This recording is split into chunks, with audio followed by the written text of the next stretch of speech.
జై శ్రీరామ్ స్వామి. గురుదేవుల పాదపద్మాలకు ప్రణామాలు స్వామి. స్వామి, రామాయణంలో స్వామి 24వ సర్గలో చెప్పారు స్వామి, 9వ శ్లోకంలో అయోధ్యను సరయూ నది చుట్టి ఉంది అని.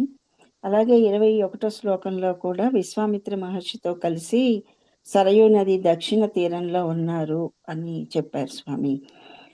వీళ్ళు నావని ఎక్కిన తర్వాత కొంత దూరం వెళ్ళిన తర్వాత నీటి శబ్దం వినిపించింది. అంటే అక్కడ గంగా నది సరయూ నది కలిసినట్లు కదా స్వామి. కానీ 23వ సర్గలో ఏమో 5వ శ్లోకంలో వారు కొంత దూరము ప్రయాణము చేసిన పిమ్మట పవిత్రమగు సరయూ నది సంగమ స్థానమునందు గంగా నదిని చూచిరి అని అన్నారు స్వామి. ఇది ఒకసారి చెప్తారా స్వామి? ఇది మొదటి విడిది జరిగింది కదా. దానికి ముందు వాళ్ళు సరయూ తీరం వెంట నడుచుకుంటూ వచ్చారు. అయోధ్య నగరానికి ఉత్తరంగా సరయూ నది ఉన్నది స్వామి. ఉత్తరంగా సుమారుగా పశ్చిమ వాయువ్యం నుంచి మొదలయ్యి ఉత్తరం మీదుగా ఈశాన్యం వరకు అలా చుట్టుకొని ముందుకు సాగిపోయింది సరయూ నది అయోధ్య నగరానికి. అక్కడి నుంచి సాగిన ఆధార్లోనే వీళ్ళు 1.5 యోజనాల దూరం మొదటి రోజు నడిచేయండి, లేకపోతే ఎలా అయినా సరే ప్రయాణం చేసి అక్కడ విడిది చేశారు. దానికి ముందు ఆయన రాముల వారికి బల అతి బల విద్యల్ని ఇవ్వటం జరిగింది ఆ సాయంత్రం విడిదికి ముందు. అక్కడి నుంచి వాళ్ళు బయలుదేరి సరయూ తీరం నుంచి కొంచెం ఎడంగా వెళ్ళి క్రింద గంగా నది పారుతూ ఉన్నది తూర్పుకి. అంటే అయోధ్యకి ఎడంగా క్రింద గంగా నది పారుతూ ఉంటుంది. కాశీ దగ్గర నుండి వస్తుంది అది, వారణాసి నుండి. ఆ వచ్చే నది ఈ సరయూ గంగా సంగమ ప్రదేశం వరకు వచ్చి సరయూ నదిని కలుపుకుంటుంది అనమాట గంగా నది. వీళ్ళు క్రిందకి ప్రయాణం చేసి గంగను చూచి అక్కడ ఆ గంగ ఒడ్డున ఉన్న ఈ కామాశ్రమాన్ని దర్శించారు. ఆ కామాశ్రమం దగ్గర నుండి ఆ రాత్రి అక్కడ ఉండి కామాశ్రమంలో, అంటే అంగదేశం అని చెప్పి దాన్నే పిలుస్తున్నారు. ఆ అంగదేశం యువతల ఒడ్డున అంగదేశం ఉంది, అవతల వేరే దేశం ఉంది. అది దాన్ని మలద కారుష్య దేశాలు అని చెప్పి పిలుస్తారు అవతల దాన్ని.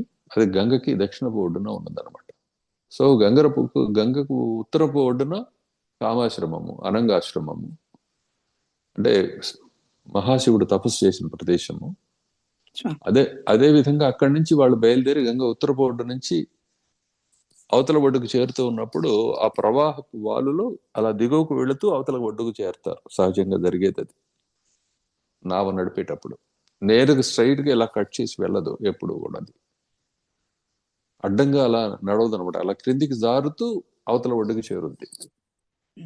బయలుదేరిన దగ్గర అది వినపడలేదు. కొంచెం దూరం సాగిన తర్వాత కొంత దూరం దగ్గర అయింది కాబట్టి సంగమ ప్రదేశం అక్కడ వాళ్ళకు వినిపించింది బలంగా.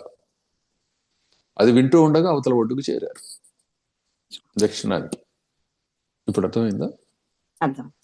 ఇప్పుడు మన లింగంట్లో మన ఆశ్రమానికి ఇట్లానే ఒక వాగు ఇటువైపు చుట్టుకొని ఉత్తరంగా తర్వాత తూర్పుగా ప్రవహిస్తూ ముందుకు వెళ్ళింది.